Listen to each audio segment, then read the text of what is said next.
Doctor शोभा विजेंद्र संस्थापिका संपूर्णा संस्था द्वारा चलाए जा रहे अभियान के अंतर्गत संपूर्णा के संकल्प में 1,11,000 दीपक जलाने के उपलक्ष्य में सर्वधर्म संभाव विषय पर राम गोष्ठी का आयोजन शनिवार 20 जनवरी speaker hall, constitution club, Rafi Marg, New Delhi दोपहर 2 बजे से 5 बजे तक किया गया, जिसमें सभी धर्मों के लोगों ने राम को लेकर अपने विचार व्यक्त किए। बुद्ध ने खुद कहा कि सच्चे धर्म शिक्षण तो लेपरता नहीं का मेरे धर्म और दर्शन को don't be go through the blind faith,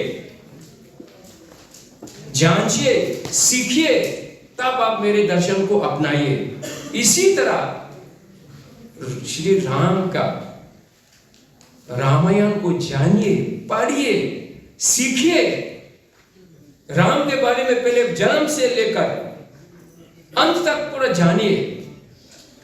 Then you will become a really try to bring in the international and universal. मैंने अयोध्या में भी कहा था पिछले, तथागत बुद्ध ने राजवंश छोड़ के गया सत्य को खोजने के लिए, टू फाइंड द ट्रूथ। नरसना के नदी के तट पे तपस्या किया, सम्यक संबुद्ध प्राप्त हुआ। इसी तरह भगवान राम भी राजवंश के परिवार में भी जन्म हुआ है, लेकिन राजवंश के परिवार होते हुए भी अपने पिताजी के आदेश को पालन करते हुए, then after the 14 years back once again, and then he given us all of us as a one philosophy, एक थॉट दिया है। बहुत खूबसूरत अपने विचार रखे और महात्मा बुद्ध ने राम राज्य की क्या परिकल्पना की है उस पर आपने रोशनी डाली। एक शायर ने कहा था कि मोहब्बत के लिए कुछ खास दिल मखसूस होते हैं, ये वो नगमा है जो हर साज पे गाया नहीं जाता। तो आज राम जी की जो चर्चा हो रही है, राम राज्य की जो चर्चा हो रही है, ये एक खास दिल ने इस नगमे को गाया है, इस गीत को गाया है, और वो है डॉक्टर शोभा विजेंद्र। डॉक्टर शोभा विजेंद्र ने इतना अच्छा मंच सजाया, इतनी खूबसूरत ये महफिल सजाई और हम सबको राम राज्य पर चर्चा करने का अवसर प्रदान किया। उनके लिए मैं बहुत बहुत शुक्रिया तो कहता ही हूँ, लेकिन मंच पर उन्होंने अपना प्रतिनिधित्व करने के लिए, अपनी नियामत करने के लिए अपने ही बीच में से सिर्फ एक महिला को ही नहीं बल्कि एक ऐसी महिला को उन्होंने यहाँ पर बैठाया है जो एक संत है, और संत की भूमिका पे यहाँ पर बैठी हुई हैं दिव्य साधिका डॉक्टर रश्मि जी। मैं बहुत ही अदब के साथ, आपके सम्मान के साथ मैं निवेदन करता हूँ कि आप आएँ और अपने विचारों को रखें।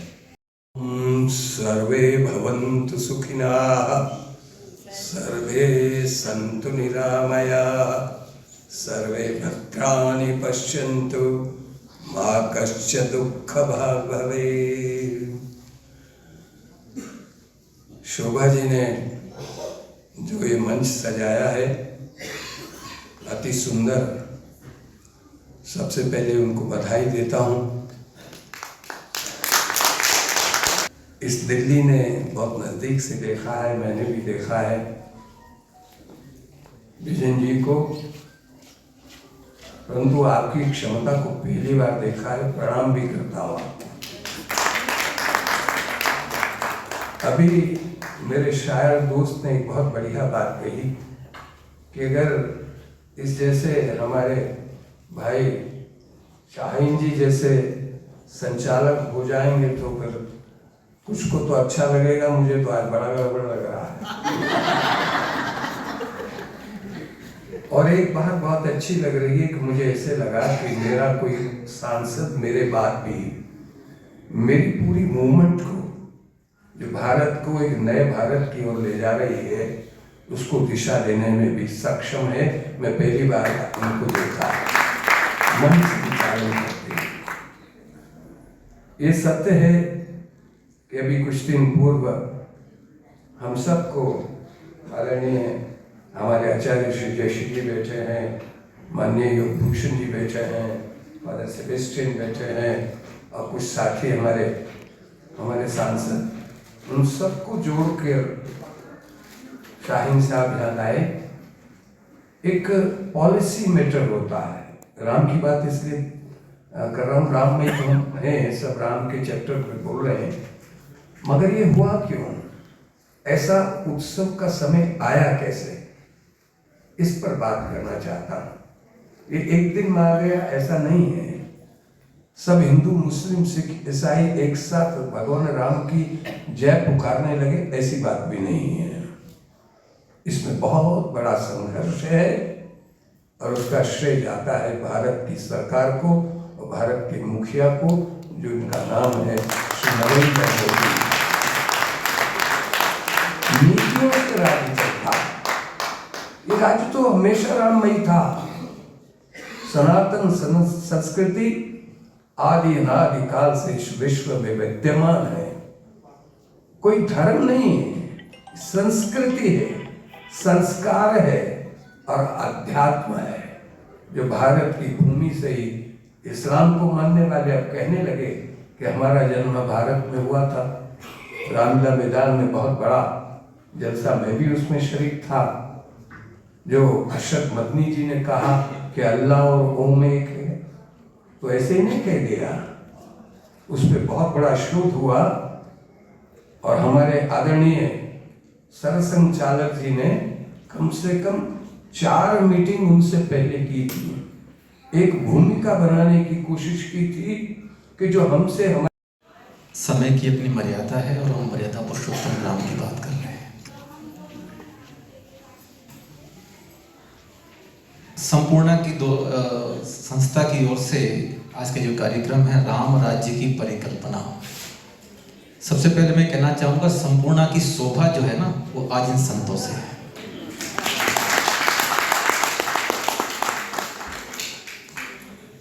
भगवान राम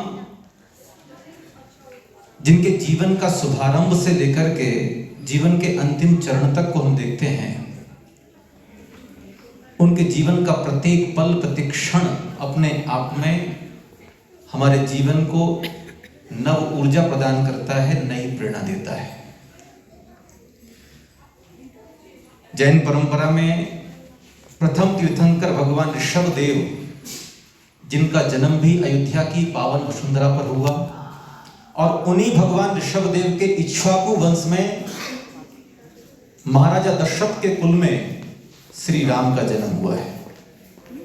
अयोध्या वो पावन भूमि है जिसके नाम को अगर आप गौर से देखें ना, अयुद्ध, आज के विश्व को युद्ध की आवश्यकता नहीं है, अयुद्ध की आवश्यकता है। आज पूरा विश्व जो है वो शांति की ओर निहार रहा है।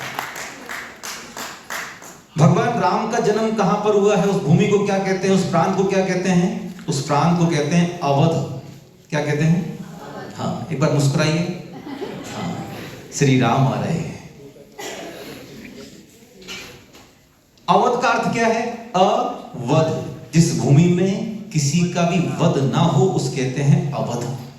और श्री राम के पहले महाराजा भरत ने अपने पूरे शासन काल में किसी को भी अवध प्रांत में प्राण दंड नहीं दिया, मृत्यु दंड नहीं दिया। ये अवध भूमि की विशेषता है। श्री राम ने जिसको भी सजा दिया, धनुष टूटने के बाद राजा जनक ने दशरथ को समाचार भेज दिया कि आओ मेरी पुत्री को आप स्वीकार करो पुत्र वधू के रूप में। लक्ष्मण ने कहा भैया पिताजी आगे मिलने चले, कहते नहीं, हम गुरुजी की आज्ञा में रह रहे हैं, गुरुजी कहेंगे तो जाएंगे। अगर इतना समर्पण इतना धैर्य जीवन में हो तो हम खुद श्री राम बन जाते। और श्री राम के जीवन में जब तक देखो त्याग, भरत ने कहा कि आपको जाना होगा। राजा जनक को अपना गुरु बना लिया कि दोनों के बीच में निर्णय कौन देगा। राजा जनक ने भी कहा भरत तुम जीत गए हो, तुम्हारा पलड़ा भारी है। राम तुम हार गए हो। राम ने कहा ठीक है मैं हार गया हूँ, अगर तुम जीत गए हो तो अपने बड़े भाई को क्या दोगे? उन्होंने कहा जो तुम कहोगे मैं दूंगा। कहते मैं पिता का वचन झूठा नहीं करना चाहता। भरत ने कहा मैं खाली जाना नहीं चाहता, कहते बिल्कुल खाली नहीं भेजूंगा। कहते फिर क्या दोगे? कहते मेरे पास खड़ाऊं। केवल 6 महीने खड़ाऊं पहनी थी उन्होंने, उसके बाद तो 13.5 वर्ष नंगे पांव जंगलों के रास्ते में यही राम श्री राम नहीं बने। जब जंगल का वनवास शुरू हुआ तो श्री राम बने हमारे। जय श्री राम। जय श्री राम। जब मैंने कहा अस्सलाम वालेकुम रहमतुल्लाहि व बरकातहू, इसका मतलब होता है आप सब सलामत रहें। इसका जवाब दिया जाता है वालेकुम अस्सलाम रहमतुल्लाहि व बरकातहू, यानी कि आप भी सलामत रहें। आपकी सलामती हो, हमारी सलामती हो, सब सलामत रहें, यही है राम राज्य। मेरी बहन शोभा विजेंद्र जी ने मुझे यहाँ पर आमंत्रित किया है। ये शोभा है, विजेंद्र कौन है? ये शोभा है, विजेंद्र कौन है? शोभा पूर्ण विजेंद्र के साथ, विजेंद्र पूर्ण शोभा के साथ अपनी पत्नी के वियोग में कई बार मूर्छित हो गए भगवान श्री रामचंद्र जी। तुम ही मेरे मंदिर, तुम ही मेरी पूजा, तुम ही देवता हो। कोई मेरी आंखों से देखे तो समझे कि तुम मेरे क्या हो। सीता जी चली हैं, राम जी के पीछे पीछे महल है, दास दासियां हैं, गहने हैं, अच्छे पकवान हैं, नहीं चाहिए, पति है तो सब कुछ है, तो वो भी 14 साल के लिए पीछे पीछे चली। यद्यपि उनको वनवास मिला नहीं था, क्योंकि पति है तो सब कुछ है, पत्नी का धर्म निभाते हुए चली सीता जी। ये राम राज्य है, और देखिए मैं पैर भी दबाऊंगी, खाना भी बनाऊंगी, मैं सब कुछ करूंगी। आप वन में गए तो मैं भी वन में चली जाऊंगी, हर समय आपके साथ रहूंगी। लेकिन इसकी उसकी बातों को सुनकर यदि तुमने मुझे त्याग दिया तो फिर मैं क्या करूंगी? उसके बाद वापस नहीं आ पाऊंगी, उसके बाद वापस नहीं आऊंगी। भगवान श्री रामचंद्र जी ने सीता माता का त्याग किया। कहते हैं नारी विरोधी राम नारी को शक्ति बताया। शैलपुत्री ब्रह्मचारिणी चंद्रघंटा कुष्मांडा स्कंद माता कात्यायनी काल रात्रि महागौरी सिद्धिदात्री, यही संपूर्ण। Proud to be a Baha'i, proud to be a Zoroastrian, proud to be a Buddhist, Jainist and Jewish. If everyone can say that, be assured that our country is a Ramarajya. Because my country taught me the principles of secularism and mutual respect and acceptance. And my thoughts just going back, I was just thinking like that, going back to my early childhood. I have a twin brother. He is also a Catholic priest. We are identical twins. And our Amma, Mother, see, I'm really speaking English because fluent Hindi. And I'm newcomer in Delhi. मैं हिंदी पढ़ रहा हूँ। सिख को वो सब सिख बनाया जाता था हिंदू धर्म में। कहते थे पहला बेटा सिख बनेगा, उसको सिख बनाया जाता था। तो मैं नहीं, मेरे को बिल्कुल आ नहीं सकती थी, but I thank Shobha ji कि वो मुझे इस मंच पे लाई और आप सब विद्वानों को मेरे को मिलने का, दर्शन करने का और आप लोग को सुनने का मिला। सिखिज्म कोई अलग नहीं है, सिखिज्म और हिंदुइज्म एक ही है। हम सब आप लोगों के साथ, सिख जितने हैं आप लोगों के साथ हैं और हमेशा सिखिज्म साथ रहेगा। अगर आप गुरु ग्रंथ साहब को खोलोगे तो उसमें राम जी का कितनी बारी नाम लिया गया है और मेरे पास इतनी चीज़ें हैं शेयर करने के लिए, but I am so sorry, मैं शेयर ज़्यादा कर नहीं पाऊंगी। और आप लोगों को एक बार बहुत, सब लोगों को बहुत बहुत मुबारक हो इस दिन की, ग्लोबल पंजाबी एसोसिएशन की तरफ से। Thank you so much. Awadhpuri में आ रहे देखो राजा, अवधपुरी में आ गए देखो राजा राम। और कल शाम को श्री राम के बाल रूप विग्रह की जो एक फोटो हमने देखी, बहुत ही मनोज्ञ प्रतिमा है। ऐसा लग रहा है जैसे बालक मुस्कुरा रहा हो, साक्षात श्री राम अपने बाल रूप में उपस्थित हो रहे हो। बहुत सुंदर प्रतिमा का विग्रह बनाया है योगी जी ने।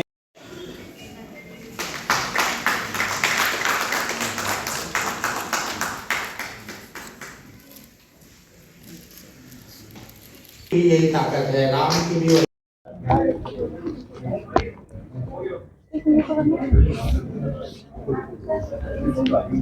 जैसा क्या हुआ? हाँ हाँ आओ ना।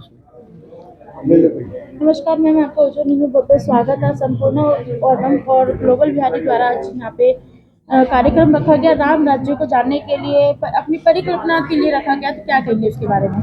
देखिए, ऐसा है कि संपूर्णा और ग्लोबल बिहारी ने हमने एक इनिशिएटिव लिया था कि हम समाज के सब वर्गों के पास जाएंगे, हर धर्म के पास जाएंगे और सबसे कहेंगे कि भगवान राम हम सबके हैं, भगवान राम किसी एक धर्म के नहीं हैं और वो राम राज्य की कल्पना किस प्रकार से करते हैं उसके विषय में चलिए बातचीत करते हैं, साथ बैठते हैं। और जो आने वाली 22 तारीख है उसको अगर सब धर्मों के लोग खुले हृदय से अपने घर के द्वार पर 11 दीपक जलाते हैं तो मुझे पूर्ण विश्वास है कि आने वाले समय के अंदर हमारे देश में राम राज्य भी प्रतिस्थापित होगा। इसी शुभ कल्पना के साथ हमने ये कार्यक्रम संजोया था और इसके अंदर सभी धर्मों के रिप्रेजेंटेटिव्स आए, सबने अपनी अपनी बात रखी। लेकिन सोशल जस्टिस हो राम राज्य के अंदर, सोशल जस्टिस में सबको न्याय मिले, सोशल जस्टिस में समरसता हो और सोशल जस्टिस में अंतिम पंक्ति में जो खड़ा व्यक्ति है उसको भी न्याय मिले, उसको भी सुख हो, उसको भी सौहार्द मिले। इसी परिकल्पना के साथ हमने ये कार्यक्रम रखा और बहुत सुंदर इस कार्यक्रम की अभिव्यक्ति रही। मुझे पूर्ण विश्वास है कि आने वाली 22 तारीख को पूरी दिल्ली में 1,11,000 नहीं 5,11,000 दीपक अवश्य प्रज्वलित होंगे और सब लोग अपने हृदय में श्री राम की मर्यादाओं को अपने अंदर समाने के लिए बेचैन हैं। मुझे लगता है अगर हम 140 करोड़ लोग ठान लेंगे कि हम जो है हम राम की मर्यादाओं का पालन करते हुए अपना जीवन यापन करेंगे तो वो दिन दूर नहीं कि जब हम जल्दी ही विश्व गुरु भी बनेंगे। सर, आप किस तरह से नज़रिए से देखते हैं राम राज्य की परिकल्पना और क्या कहेंगे? और आज यहाँ पे जो गोष्ठी भी रखेगी सभी धर्मों के यहाँ पे जो लोग थे उपस्थित थे, उसके बारे में क्या कहेंगे? देखिए, राम राज्य की जब हम परिकल्पना करते हैं तो राम राज्य में क्या था? राम राज्य में हर एक को बोलने की स्वतंत्रता थी। राम राज्य में एक सोशल जस्टिस था। राम ने हर एक को एक नज़र से देखा और सबसे पहले उन्होंने जो राज्य धर्म है उसका निर्वहन किया, परिवार को भी त्यागा और जो धर्म के अनुसार उन्होंने सारी चीज़ें की। धर्म के अनुसार हम क्या करना चाहते हैं यहाँ पे, हमारे यहाँ सब लोगों को बुलाने का, सब धर्म गुरुओं को बुलाने का यही था कि सब में कहाँ पे सामंजस्य है, कहाँ पे विवाद है। एक मीडिया कर्मी होने के नाते मैं ये भी जानना चाहता था कि कहीं कुछ विवाद है। आज बहुत अच्छा लग रहा है कि कहीं कोई विवाद नहीं है, सब एक सुर में बोल रहे हैं कि राम राज्य तो सबके धर्म में है, सबकी ज़रूरत है राम राज्य। राम राज्य मतलब सबके साथ न्याय हो, सब सुख चैन से रहे, सब जो है सबके लिए सबकी सुनवाई हो, तो यही राम राज्य है जिसपे आज सब धर्म के सब संरक्षकों ने भी, जो यहाँ के धर्म के गुरुओं ने, उन्होंने भी एक एंडोर्समेंट किया। ये बहुत बड़ी बात है हम लोगों के लिए। पहले मैं अपना परिचय दूंगी। मेरा नाम टीना पूरी जिंदल है। मैं मंदिर प्रकोष्ठ भाजपा की विधानसभा प्रभारी हूँ तिलक नगर से और मैं बात करती हूँ धर्म की, मिसेस बात करती हूँ मैं धर्म की। और हम बात करते हैं, जब हम बात कर रहे हैं हमारा भारत सर्वधर्म संपन्न है और जब हम बात करते हैं प्रभुता की, जब हम बात करते हैं अखंडता की, तब हम बात करते हैं अपने भारत की एकता की। भारत के सभी धर्मों के लिए हम यही कहना चाहते हैं कि हम धर्मनिरपेक्ष राज्य हैं। जब इस तरह की हम बात करते हैं तो हम भाईचारे की बात करते हैं, हम सौहार्द की बात करते हैं। हमारा मकसद, जब हम बोलते हैं कि हम विश्व गुरु बनने जा रहे हैं तो विश्व गुरु में सभी धर्मों का आदर होता है, एक छोटा बड़ा गरीब ये नहीं देखा जाता। राम राज्य मतलब ऐसा राज्य जहाँ पर सभी को समानता की दृष्टि से देखा जाए, कोई ऊंचा नीचा ना हो, कोई भेदभाव ना हो, विपक्ष हो, कोई भी जाति हो, उसमें जातिवाद से ऊपर सौहार्द की भावना हो, यही राम राज्य है। और मैं धन्यवाद करती हूँ मिसेस विजेंद्र गुप्ता जी का और मैं धन्यवाद करती हूँ यहाँ पे सभी सहयोगियों का कि जिन्होंने इस प्रकार का प्रोग्राम किया और सभी को जोड़ा और सभी को एकत्रित किया, क्योंकि भारत नहीं सिखाता आपस में बैर रखना, हिंदी है हम, हिंदुत्व देश हमारा। तो इसी के साथ मैं अपनी वाणी को विराम देती हूँ। बहुत बहुत धन्यवाद। जय हिंद, जय श्री राम। नमस्कार मैम, और आज यहाँ पे गोष्ठी की राम राज्य की परिकल्पना यहाँ पे की गई, आप क्या देखते हैं? देखिए, आज मतलब बहुत ही एक पावन दिन हमारे मध्य में आने वाला है 22 जनवरी को, क्योंकि हमने इस दिन के लिए हमारे जो पूर्वज थे, हमारे जो बड़े थे, ये दिन देखने के लिए हमारी पीढ़ियां तरस गई, लेकिन हम कितने सौभाग्यशाली हैं कि हमको ये दिन देखने को मिल रहा है। और आज हमने यहाँ पे सर्वधर्म गोष्ठी की, जिसमें हम राम राज्य की कल्पना करते हैं। देखिए, राम जी तो आ गए, उनकी प्राण प्रतिष्ठा हो गई, लेकिन प्राण प्रतिष्ठा के साथ साथ उन्हें जीवित किस प्रकार रखना है, तो ऐसे राम राज्य की हम लोग परिकल्पना करते हैं। जब सबके हृदय में एक दूसरे के प्रति प्रेम भाव होगा, हम किसी को छोटा किसी को बड़ा नहीं समझेंगे, हम प्रेम से रहेंगे, जिस प्रकार भगवान श्री राम जी ने भिलनी के बेर तक खाए थे। तो एक ऐसे राज्य की हम कल्पना करते हैं जब हम सबको साथ लेकर आगे बढ़ेंगे।